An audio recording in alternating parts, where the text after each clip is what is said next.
Hey beautiful, how are you doing? Oh my gosh. I'm already regretting this decision.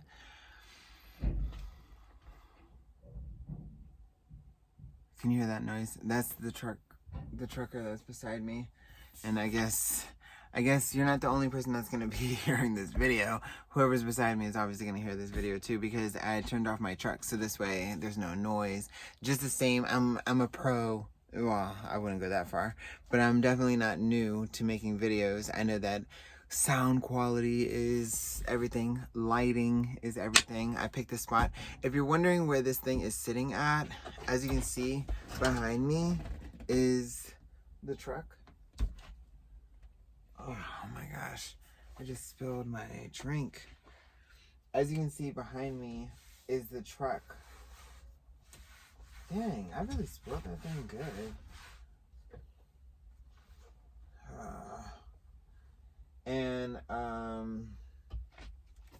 It's been a minute since I made a video. And I just fucking said, I'm a pro. I don't know what the hell I'm doing. But behind me is the truck. This is my thing you cover the windshield. And I'm facing the sleeper. This is the bottom. Down here is the bottom bunk. Up here is the top bunk. I'm in the truck by myself. Clearly, I get so sidetracked by I'm always so self-conscious.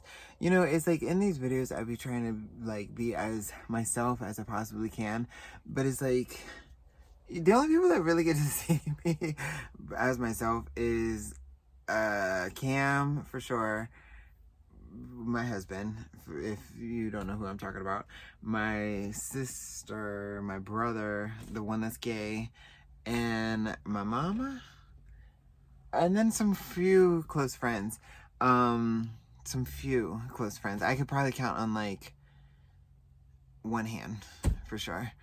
Everybody else, I am different. As you can see, I don't even have my eyebrows on these days. This is why I was gonna try to put myself together for this, but I thought, I was like, you know what?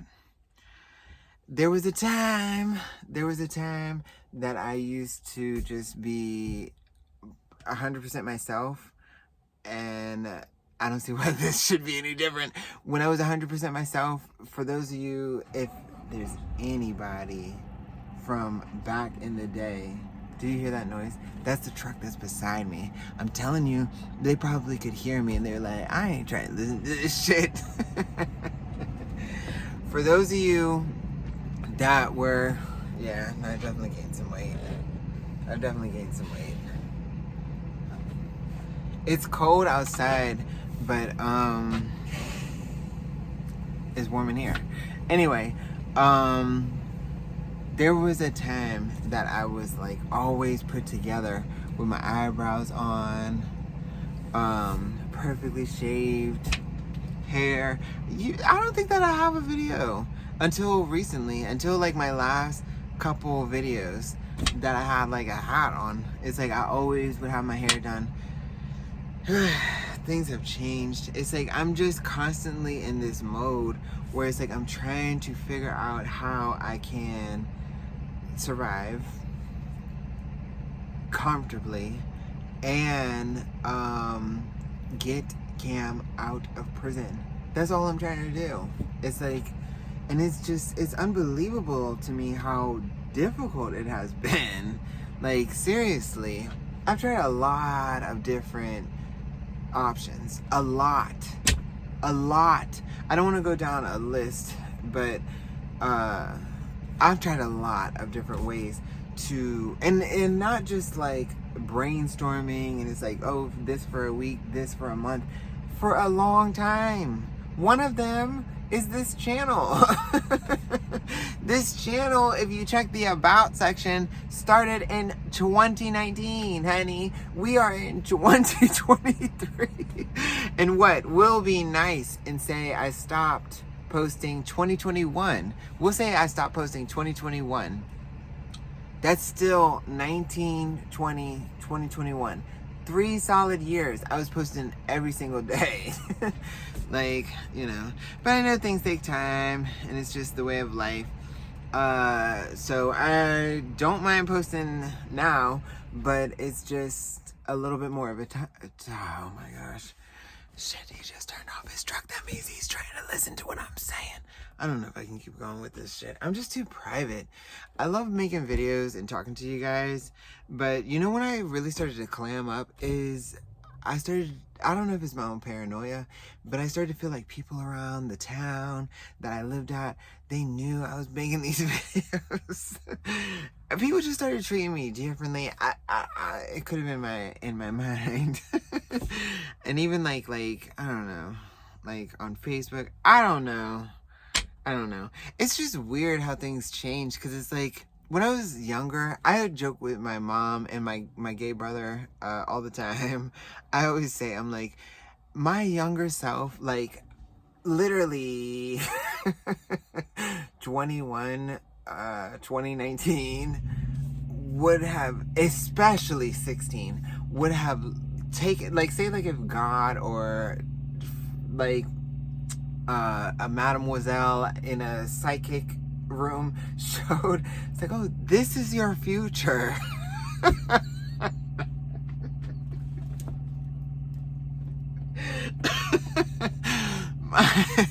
my 16-year-old self, 19, would have like grabbed the ball and threw it across the room and smashed it and been like, no, absolutely not. Like, there's no way. It's like, first of all, married to a convict, and he was half black. Not that I have anything. I'm a very proud black person, and I've long since been doing this. Like, I've been with black guys. But in terms of dating, when I was younger, I'm not ashamed to admit this, because now it's completely flipped. Prison will do it to you. There's nothing like to remind you of your color of your skin like prison. But when I was younger, I used to only feel like I just only date white guys. Like, so stupid. I don't think, even if I divorced, such a big word, divorced Cam, or you divorced me, I think it would flip. I think that I would only date black guys, and maybe here or there I would date white. Sleep with white guys. Because before it used to be the opposite. I would sleep with black guys, but I only dated white guys. But the point is, I never was into mixed guys, period. If you had skin complexion like mine, I don't know why, you had to have been like Spanish or something like that. If you were like an American and you had a tan complexion, you were biracial, mixed, light skin, what have you, I was not interested.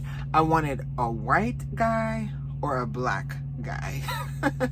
And then now, I think it would go back to that if I was single again. Like, it's like, but it's just, it'd be flipped. Instead of dating whites and sleeping with blacks, now I'd be dating blacks and maybe sleeping with whites. Maybe. If, I don't even think I could get a white guy to sleep with me, because it's like, I'm just, that's the thing about, to be vanilla, shall we call it, unbiased consciences, as Prince Harry says it. It's like, there's certain things, once you see them, you can't unsee them. There's just things, I'll give you something that we can all relate with, like being less attractive than the person you're standing next to, like being less skinny than the person you're standing next to, like being blonde versus, which I love blondes, and I would love to make a video about blondes. I love blondes. But like being blonde, and I can say it for both. Everything that I'm saying, I'm not saying it for one side or the other. I'm saying it for both. It's like being blonde versus who is standing next to you, or, you know, any other person. It's like, there's certain things where it's like, when you see the differences, you see it. And I think that's part of this whole discussion that still continues on, because there's less of the other side. It's both ways. When it comes to racism, I think it's both ways. Like, of course, it's easy to say that there's less white people that understand, they can see it, you know what I mean? But the thing is, the reason why there's an ongoing conversation is that there's less black people that they can see it. They can see, and what I'm trying to say is that black people are racist too. Black people are mean to white people too. It starts in school. Like, I be thinking about that when I be watching different things, not to go so off tangent, and I wrote in my post that I wouldn't, but it's like I can't help myself. I be seeing different things with like people as they get older, or like even some of the things that I be commenting about, or like things you read and articles, and it's like I be thinking to myself, I'm like,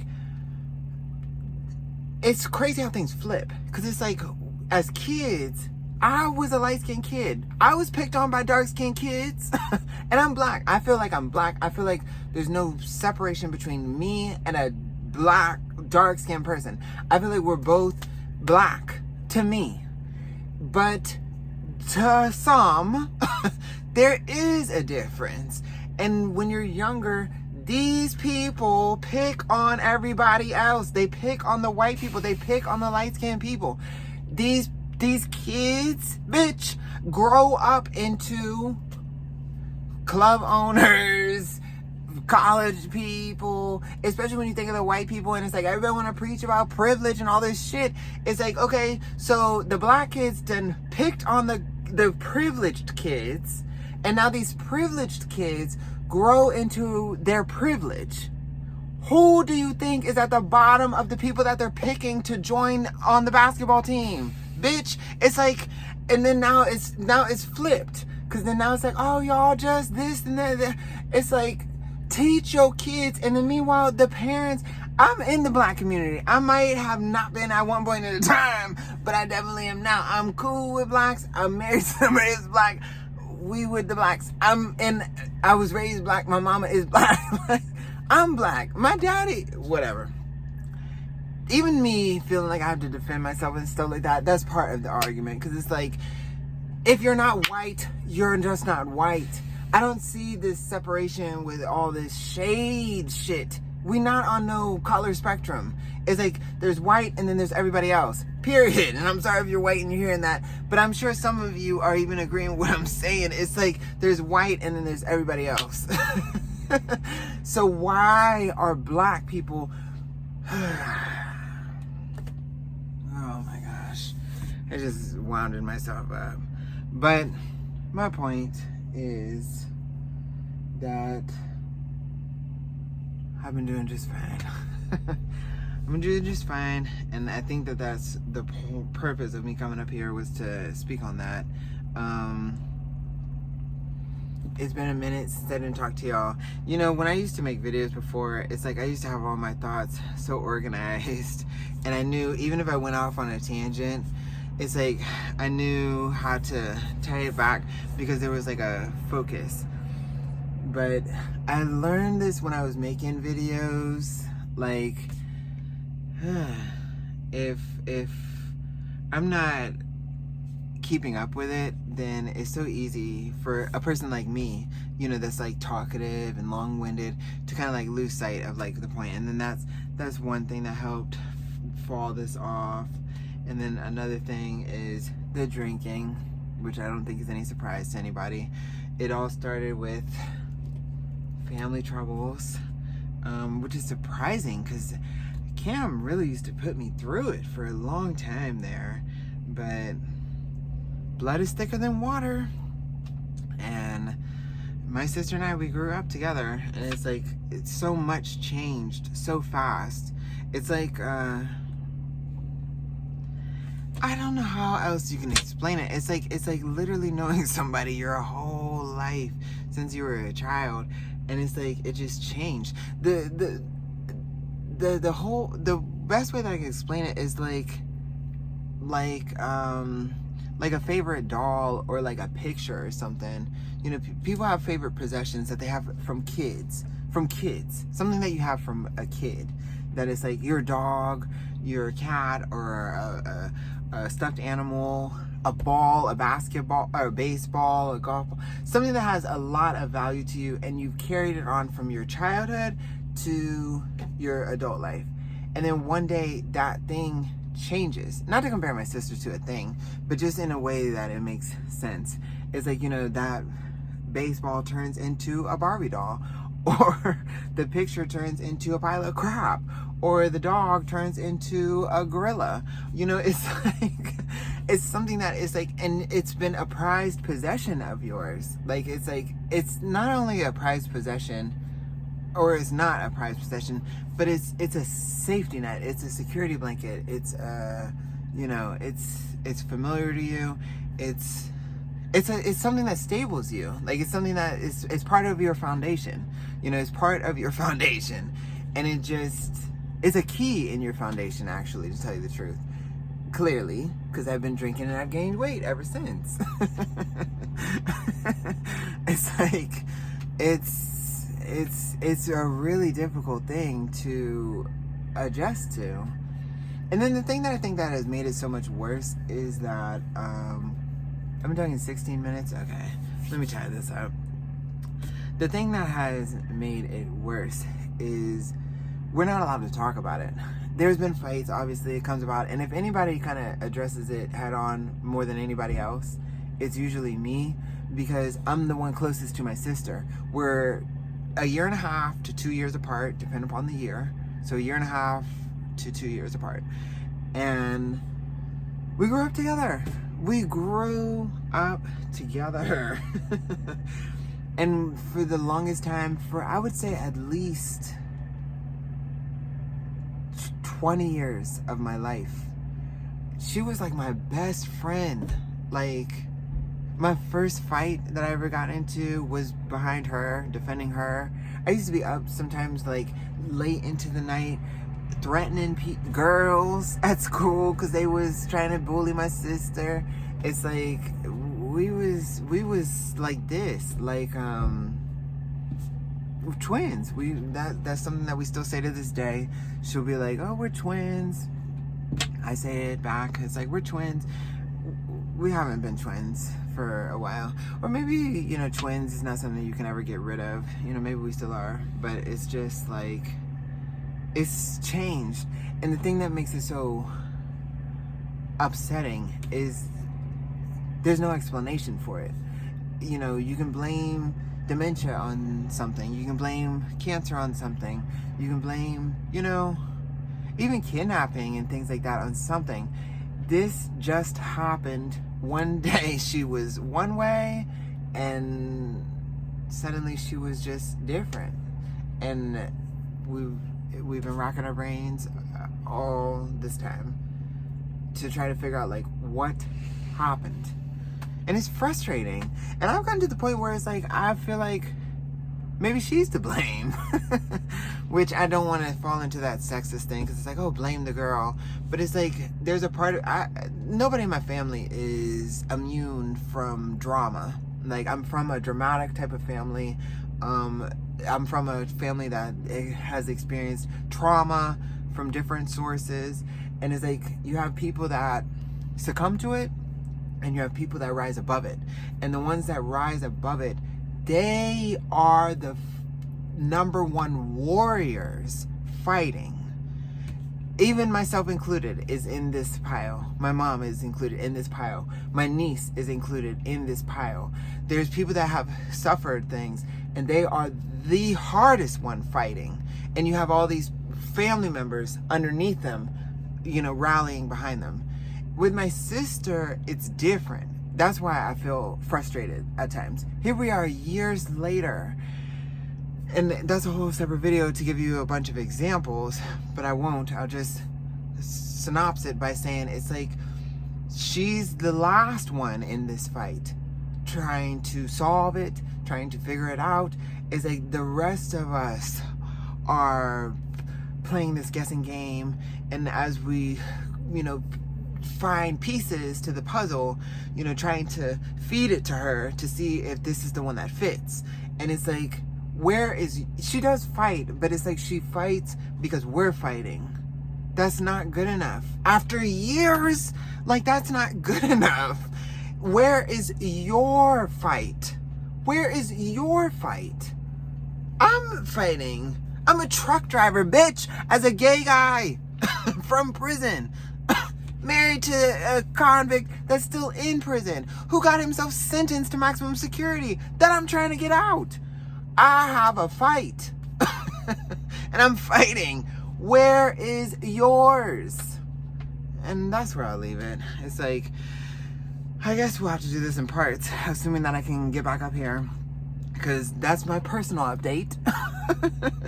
In terms of my professional update, that will have to be a separate video at a different time.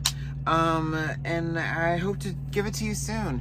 But my life is a little bit unpredictable at this point, because I've just been fighting to try to get everything stabilized again, which maybe that's why I didn't touch on the personal, because it's like, if I got long-winded and off topic with that, the last, 8 months, it has been, it's been wonderful. It's been a bunch of surprises. It's been stable. It's been rocky. It's been, a learning lesson. Basically, that's what it's been. It's been a learning lesson. It's like I'm in a whole new profession. I'm just starting to feel a part of it. Like, I feel like a truck driver. Clearly. I feel like a truck driver. Like, I've been just kind of like living the life. Just trying to get from one load to the next. But it's like, but initially, for a minute, not only was there a learning curve with, doing the job and how do you maneuver a truck, but then also the industry. The industry is not as simple as just like anything. It's like, you have to learn the ins and outs of like a good position to have as a truck driver. What makes one company better than the other? You know what I'm saying? It's like, what is it that you're looking for with doing this? It's like it's been a learning experience, and then of course, then like I say, it's a job. It's like, it's hard to like back into these docks and spaces be so tight, and it's like managing your time and the truck stops and knowing when to carry on, when to stop, when to, it's been like a lot, but I could catch you all up with that. And to end it, for anybody that's stayed this long and wonder like, why would I keep posting, I guess, at this point, if I can do it, I would try to transition this channel into like not a rant channel, but a rant channel. Like, I came out of prison, and it's like, I had a lot to say about it. Now that I've been doing this trucking thing for 6 to 8 months, like 6 months. I've been gone for 8 months, but I've been doing this for like 6 months. I got a lot to say about this. I got a lot of opinions. I got a lot of observations. Like, there'd be a lot of things that I'd be like, I just want to speak on with different things. And it's like, and I've seen that there are trucking channels where like, even like questions and answers, like I would love to do a Q&A with you guys. Or I've thought to myself, like, just answering questions that I didn't even know. Like just to give you an example, why trucks move so slow when you're behind them. Something I did not know. This is just a quick little example. Most trucks, especially company ones where you see like a logo on the side, their speed is regulated. How many of you knew that? I had no idea until I became a truck driver. I used to get frustrated. And it's like, I do see people behind me, it's like they get frustrated. They don't realize it's like, I cannot go past a certain speed, which usually is like 65. A good truck company is 68. A lot of truck companies are 62. It don't matter if you're on the interstate and the speed limit is 70, 75, 80. That truck cannot go past 62. Like, did you know that? I had no idea. So, I don't know. That would be what I would post past all of this stuff. Like, past catching you up on what's been going on with me. And then just making videos during times like this where I'm just sitting around. I would talk to you about this stuff. Like, it's crazy. And then as a gay guy, there's a lot that I could talk to you about. Why do you think I don't do my eyebrows anymore? I just be letting this shit grow, because it's like, between you and me, I feel like truck drivers are more horny and out for sex than prisoners. I'm gonna close with this. Every time I'm at a truck stop, I always now pee. And I'm chunky now. I'm lucky, no longer skinny, okay?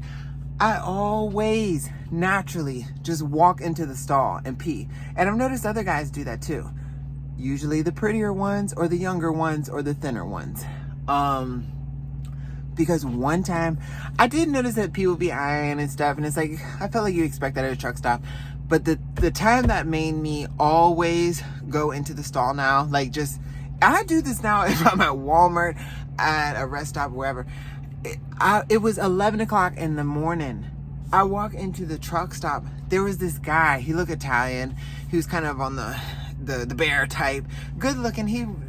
A good looking bear. Like, he was like, you know, the thick, stocky type dude. Slender, stockier type. Saying this for my gays. We want to know exactly what we're picturing before I give it. And maybe some women too. But he's at the urinal, standing back from the urinal. This is the urinal right here. He's like this far apart, right? Literally wagging. He wasn't jerking off. He was like wagging his penis. The thing that tripped me out, because I walked in from this direction. The thing that tripped me out is while he's doing this, 11 o'clock in the morning, I'm getting fuel and going to pee and leaving. And as he's wagging his penis, he looks over at me like this, dead in my face. And I just looked down and just walked into the stall. And I've been peeing in stalls ever since. Whether I have to shit or pee, I go in the stalls. But it's like, there's a lot of shit that I could tell you guys. A lot. Y'all know I like dishing the secrets. There's a lot of shit. Like, even that. I'm talking about gay stuff. This dude been running his truck the whole fucking time. As soon as I'm speaking all on this, he didn't cut his truck. But another time, this dude, I smoke cigarettes. I'm smoking a cigarette. This guy is parked beside me, starts jerking off, looks over at me, and keeps jerking off. I was like, you know, they got the lot lizards. There's a lot. I've thought about this for a while. I'm like, I could start telling trucking stories. Like, this shit is crazy. But okay, I'm gonna end it here. I've been talking long enough, and I love you guys. I'll talk to you soon. I hope to talk to you soon. I'm just starting to stabilize my life. I feel like I'm with a good company. I'm in a good route for my truckers, or family of truckers that maybe know a little bit about the industry. Like, I'm in a good route. And I'm, you know, in weeks coming, I should be stabilizing my money here, where I can just kind of, and also I'm learning about time management. That's a big part of trucking. Time management is everything with trucking. Time management is your job. Okay, love you guys. I'll talk to you soon. I hope you had a wonderful Christmas, a happy New Year, a happy Thanksgiving. I hope everything's going great for you. Leave me a comment. Let me know how everything is, and I'll talk to you soon. Next time I'll look different next time. This is how I've been looking, so I just wanted to just show you that. But next time I'll clean myself up, put back on my eyebrows. I might even do my hair.